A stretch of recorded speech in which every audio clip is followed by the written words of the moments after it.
भारत खंडे में मैं आपका स्वागत करता हूँ। भगवान भोलेनाथ सबका कल्याण करें। यह कैसे पता चले कि विवाह कब होगा? माता पिता अक्सर चिंतित रहते हैं कि विवाह बेटे का या बेटी का कब होगा। स्वयं लड़का और लड़की भी चिंतित रहते हैं कि आखिर विवाह कब होगा। तो आज इसी पर बड़ी महत्वपूर्ण वीडियो में बताने जा रहा हूँ। आप स्वयं अपने घर पर बैठ के इस बात का पता लगा सकते हैं कि मेरा विवाह किस वर्ष में या कब होने जा रहा है। आखिर वो शुभ घड़ी कौन सी है जिसमें मेरा विवाह संपन्न होगा, शहनाई बजेगी। बहुत आसान सा तरीका है। उसी तरीका को, जो भी तरीका है, उसी को मैं आज आपके सामने प्रकट करने जा रहा हूँ। मैं आपसे कहूँगा कि आप कागज़ कलम ले लें, मेरे साथ मैं जो बताता जाऊँ आप खुद ही अपने घर पे कैलकुलेट कर लें। आप स्वयं अपने नाम से जानेंगे कि मेरा विवाह कब होगा। देखिए, इस ब्लैक बोर्ड पे मैंने लिख रखा है, व्हाइट बोर्ड पे मैंने लिख रखा है, अपने नाम से जाने विवाह कब होगा। आपको कुछ नहीं करना है, आप अपने नाम का प्रयोग करके इस बात को जान जाएंगे कि आपका विवाह कब होगा। यहां ध्यान ये रहे कि जिस नाम से आप ज़्यादा जाने जाते हो, जिस नाम से आप पुकारे जाते हो, मतलब आपके दो नाम होते हैं या तीन नाम, अक्सर दो नाम एक सरनेम निकनेम तो होता ही होता है। यहाँ ये जरूरी नहीं है कि डॉक्यूमेंट्स में आपका कौन सा नाम है। यहाँ ज़रूरत इस बात की है कि आप किस नाम से ज़्यादा बुलाए जाते हैं। तो जिस नाम से आप ज़्यादा बुलाए जाते हैं, यूनिवर्स में वही वाइब्रेशन काम करता है, वही ऊर्जा का रिदम बनता है, उसी फ्रिक्वेंसी पे आप जो है सारे कामों को स्पंदित करते हो। तो चाहे वो निक नाम हो, निक नेम जिसको कहा जाता है, और चाहे आपका ओरिजिनल नाम जो हो, वो कोई भी नाम क्यों ना हो, लेकिन ज़्यादा पुकारे जाने वाले नाम का ही यहाँ प्रयोग किया जाएगा। और उसी से आप पता लगाएंगे कि मेरा विवाह कब होने जा रहा है। तो देखिए, यहाँ पे दो उदाहरण मैं ले रहा हूँ। आपको यहाँ क्या करना है कि आपको अपना नाम लिखना है। जैसे एग्जाम्पल के तौर पर मैं श्रेष्ठा लेता हूँ, एक नाम में श्रेष्ठा ले रहा हूँ, श्रेष्ठा।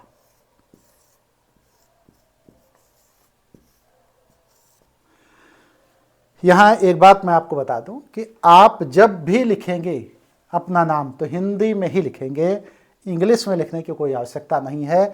यहाँ जब मैंने श्रेष्ठा लिखा तो हिंदी में लिखा है। इसको आप अंक देखें। देखिए, जब जिसमें आप गिनेंगे कि कितने शब्द आ रहे हैं, तो श्रेष्ठा में 3 शब्द आ रहे हैं। एक तो श्रेय का हो गया, ये एक हो गया, ठीक, एक। और किसी के नाम में अगर आधा शब्द आए, जैसे ये देखिए आधा आया हुआ है, तो उसको भी काउंट एक किया जाएगा, इसका भी ध्यान रहे। तो इसको भी मैं एक काउंट करता हूं, ठीक है, ये। और ये ठा, इसको भी हम एक काउंट करेंगे। यहां कितना हो गया? 3। 1 + 1 + 1 = 3। ये 3 आ गया।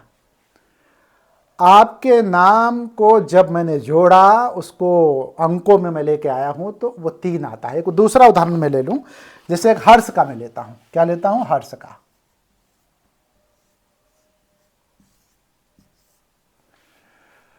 यहां ध्यान ये रहे कि ऊपर जो भी मात्रा लगेगी, यहां पर जैसे ए की मात्रा लग रही तो इसको काउंट नहीं किया जाएगा ये। लेकिन जब ऊपर रा या इस तरीके का कोई नाम के ऊपर आता है तो उसको काउंट किया जाएगा। हर्ष को भी हम एक लेंगे, हा को एक लेंगे, ये एक लेंगे, और ये जो ऊपर लगा है इसको भी एक लेंगे। 1 + 1 + 1 = 3।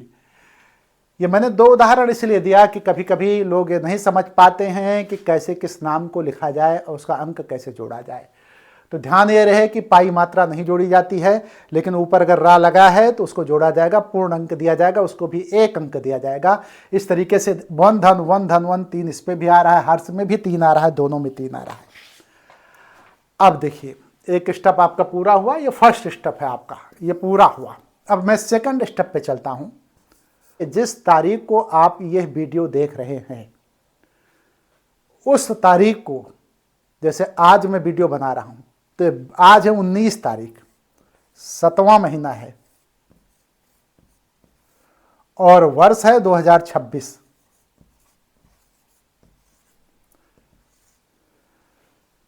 तो आपके साथ ऐसा भी हो सकता है कि वीडियो आपको 3 दिन बाद मिले, 3 दिन बाद आप देखें। ऐसा हो सकता है कि आज ही आपको मिल जाए 19 तारीख को, ऐसा हो सकता है 20 तारीख को मिले। तो जो व्यक्ति जिस दिन वीडियो देख रहा होगा उसी दिन उसको लिखना है। आप जिस दिन भी देखेंगे उसी दिन प्रेडिक्शन आप करेंगे।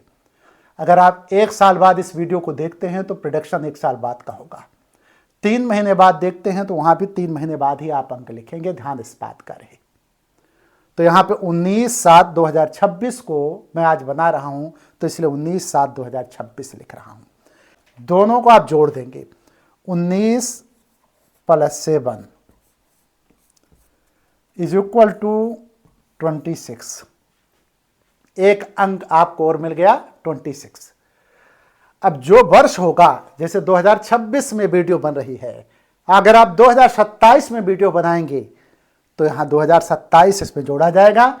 और चूंकि वीडियो 2026 में बन रही है इसलिए हम वर्ष को इसमें 2026 धन इस 26 में हम प्लस करेंगे 2026।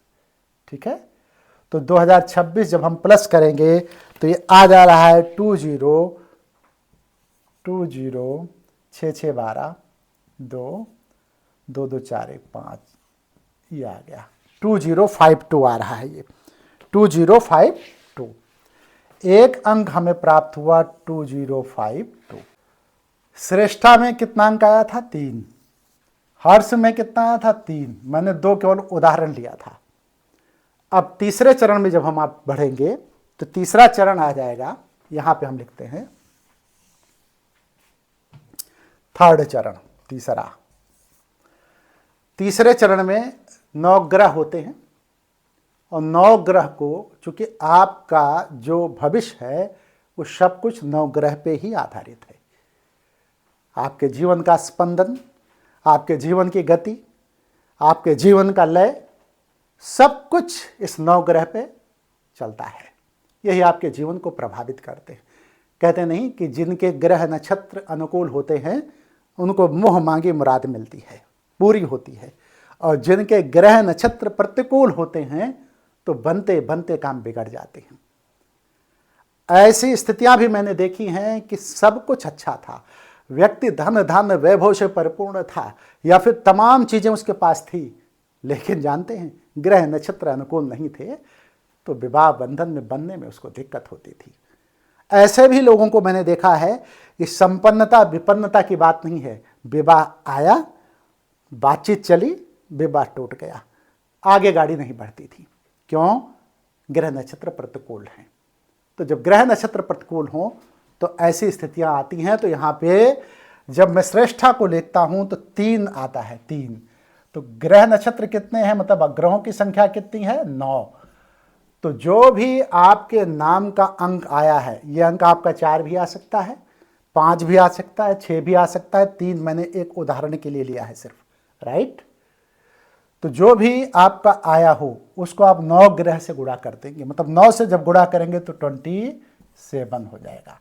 ठीक है, एक अंक हमें प्राप्त हुआ 27। अब इस 27 को, जो मूल अंक यहां पे हमें प्राप्त हुआ था 2052, इसमें हम 27 को जोड़ देंगे, इसमें जोड़ देंगे 27 को। और जब 27 को जोड़ेंगे तो 7 2 9, ठीक, 5 और 2 7, और ये हो गया 0, ये हो गया 2। कितना हुआ? 2079। ये आया है आपका 2079। अब एक अंक मुझे प्राप्त हुआ है 2079। हमें लगता है कि करीब करीब यहाँ तक चीज़ें आप समझ गए होंगे। तो हम फिर से देखते हैं कि आगे 5वें चरण में हमें क्या करना है, 4थे चरण में हमें क्या करना है। एक अंक हमें प्राप्त हुआ 2079।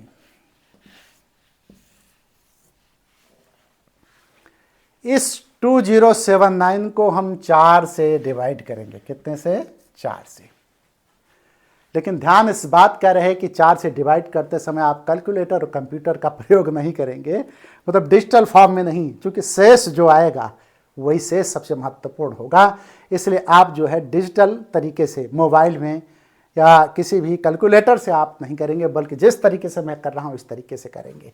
ठीक है, तो इसको 4 और ये 2079, 4 पंचे 20, हिंदी में अगर देखा जाए 4 × 5 = 20, ये बचा 7, ये बचा 9, ठीक है। 4 1 जा 4, मतलब 4 एकम 4, अब बचा 3, ये बचा 9, ठीक है। और 7 चौक 28 और 4 8 32, 4 9 आएगा ये, ठीक है। 4 × 9 = 36। यहां तक समझ में आ रहा है। 9 में से 6 गए 3, 3 में से 3 गए 0, शेष क्या बचा आपका 3, मतलब एक अंक मुझे प्राप्त हुआ वो 3। आपका हो सकता है 2 प्राप्त हो, आपका हो सकता है 0 प्राप्त हो, आपका हो सकता है 1 प्राप्त हो, लेकिन श्रेष्ठता के नाम से मैंने जो अंक प्राप्त किया वो अंक 3 है, ठीक है। अब इसमें आपको इतना समझना होगा कि 3 अंक प्राप्त हुआ है, यही आपका मूल लक्ष्य है जो आपको प्राप्त हुआ है। देखिए इसमें मैंने 1 लिखा है, 2 लिखा है, 3 लिखा है, 0 लिखा है। जब मैंने कहा कि जो अंक मुझे प्राप्त हुआ है वो 3 अंक प्राप्त हुआ है, ये अंक प्राप्त हुआ है। श्रेष्ठा में जो मुझे अंक प्राप्त हुआ वो 3 प्राप्त हुआ। आपका 2 भी मिल सकता है, 1 भी हो सकता है, 0 भी हो सकता है। अब अगर 3 अंक प्राप्त हुआ है तो 1 वर्ष के भीतर विवाह होगा, लेकिन प्रयास जारी रखें। ऐसा नहीं कि प्रयास आप जारी नहीं रखेंगे, जैसे शिथिल कर देंगे जब प्रयास, तो फिर विवाह में बाधा आएगी। तो इसलिए 1 वर्ष के भीतर होगा। जिसके भी रिमाइंडर, मतलब जिसका भी रिमाइंडर शेष फल 3 आए तो इसका अर्थ हुआ कि 1 वर्ष के भीतर विवाह होगा, प्रयास जारी रखें। लेकिन अगर किसी का 1 रिमाइंडर आता है, 1 रिमाइंडर आता है, तो अगले वर्ष विवाह होगा। इस वर्ष कहने मतलब 2026 में विवाह नहीं होगा। में भी ऐसा भी हो सकता है कि 12 माह के अंदर विवाह हो। कहने का मतलब अगर दिसंबर में कोई व्यक्ति देख रहा है 2026 के दिसंबर में, तो वो ये मान के चले कि दिसंबर के बाद 12 महीने के अंदर विवाह होगा। कभी कभी ये होता है, जैसे इस समय जुलाई का महीना चल रहा है और हमने ये बोल दिया कि अगले माह, अगले वर्ष विवाह होगा, तो अगले वर्ष विवाह का मतलब 12 महीने के अंदर। वर्ष का मतलब हमेशा 12 महीने से लीजिएगा आप जो है। लेकिन यदि किसी का शेष फल जो है वो 2 आए, मतलब रिमाइंडर 2 आए, तो विलंब है, विवाह में विलंब है। गुरु ग्रह और मंगल ग्रह इस विवाह में विलंब का कारण बन रहे हैं। इसके लिए उपाय करने की जरूरत है। उपाय मैं अगले वीडियो में बता दूंगा, चूंकि वीडियो लंबी होगी। और अगर आप उपाय वीडियो के जरिए ना जानना चाहें, मेरे व्यक्तिगत नंबर पे भी कांटेक्ट करके आप उपाय जान सकते हैं। तो उपाय को यह जानना हो तो गुरु और मंगल का कारण है। अगर किसी के रिमाइंडर 2 आए हैं, किसी का भी रिमाइंडर शेष फल 2 आया है, तो गुरु और मंगल कारण है, उसका उपाय करें। ये देखिए उपाय करें, और उन उपायों के द्वारा अपने गुरु और मंगल के प्रभाव को बैलेंस करने की जरूरत है। और जैसे ही गुरु और मंगल का प्रभाव बैलेंस हो जाएगा, वैसे विवाह के शुभ योग बनने शुरू हो जाएंगे। अब आ जाइए 3 पे मैंने बता दिया था पहले ही आपको कि 1 वर्ष के भीतर होगा, लेकिन प्रयास जारी रखें। लेकिन यदि किसी का रिमाइंडर 0 आता है, शेष फल 0 हो जाता है, तो वो विलंब का कारण शनि और राहु है। ये पाप ग्रह हैं। शनि राहु केतु पाप ग्रह में आते हैं। मंगल को भी पाप ग्रह में लिया जाता है, लेकिन मंगल तेज का परिचायक है, सूर्य तेज का परिचायक है। इसलिए एस्ट्रोलॉजी में बहुत से लोग केवल राहु, शनि और केतु को ही पाप ग्रह मानते हैं। तो अगर 0 किसी का रिमाइंडर आ रहा है, शेष फल 0 आ रहा है, तो शनि और राहु जो है, ये दोनों ग्रह उस विलंब का कारण है। तो आपको करना क्या है? आपको यदि 0 आ रहा है तो शनि राहु के प्रभाव को खत्म करने के लिए उपाय करने की जरूरत है। ये उपाय करें। और मैंने फिर बताया कि अगले वीडियो का इंतजार करें, आप उपाय मैं बताऊंगा कि शनि राहु से कैसे मुक्त हुआ जाए। लेकिन यदि आप जल्दी में जानना चाहते हैं तो मेरे नंबर पर कांटेक्ट कर सकते हैं या काउंसलिंग ले सकते हैं कि शनि राहु के उपाय को किस तरीके से हम करें कि हम जो है विवाह बंधन में बंध जाएं। तो हमें लगता है कि अपने नाम से जाने विवाह कब होगा। हर व्यक्ति अपने घर पर बैठ करके अपने विवाह के बारे में जान सकता है कि विवाह कब होगा और किन किन परिस्थितियों के कारण हमें विवाह में बाधा आ रही है। इस चीज़ को आप जो है यदि नोट कर लेते हैं तो निश्चित तौर पर मैं कहता हूं कागज कलम से हर एक चीज को स्पष्ट कर दिया गया है। देखिए, ग्रहों का प्रभाव आपके जीवन पर पड़ता है और ग्रह नक्षत्र पूरे तरीके से आपके जीवन को प्रभावित करते हैं। ये अंक शास्त्र के द्वारा बताया गया है। ये पुरानी पद्धति है, कोई नई पद्धति नहीं है। इसको लोगों ने करके देखा है, लेकिन इसके साथ साथ मैं बताऊं, आपको यदि ग्रह अनुकूल करने हैं तो आपको अपने जीवन और दिनचर्या में भी परिवर्तन लाना होगा। आपको तमाम शुभ काम ऐसे करने होंगे जिससे अन्य चीजें भी प्रभावित हों। इस वजह से मैं कहूँगा कि यदि विवाह में देरी हो रही है तो विभिन्न कारणों को जानने के लिए आप हमारे नंबर पर भी संपर्क कर सकते हैं और हमसे सलाह ले सकते हैं। मैं वीडियो को ख़त्म करूँगा। आप लोगों से कहूँगा हर हर महादेव।